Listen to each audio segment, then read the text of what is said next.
In today's video, I'm going to teach you Microsoft Access Tutorial 2026, how to create a query with MS Access 2026. We'll build a simple query from scratch, add the fields you care about, and include a calculated field, all using the tools built into Access. If you already have a database with at least one table, you're ready to follow along. Start by opening the Microsoft Access app and loading the database you want to work with.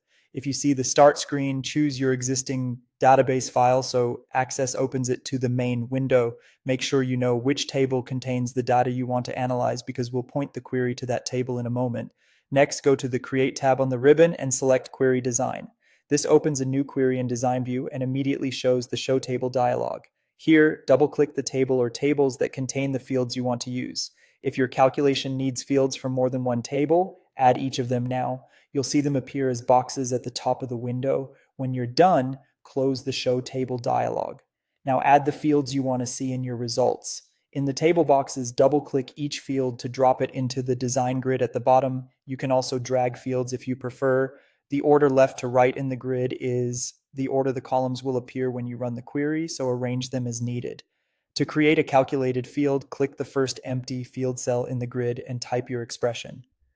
A helpful pattern is to start with a clear name, then a colon, then the formula. For example, you might type total amount, unit price plus a quantity.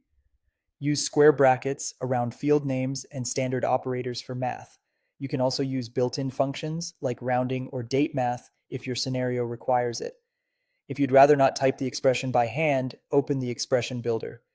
This tool lets you browse fields and functions and insert them with double clicks, which helps avoid typos and bracket mistakes. Build the same calculation there, confirm it looks right, and then apply it back to the grid.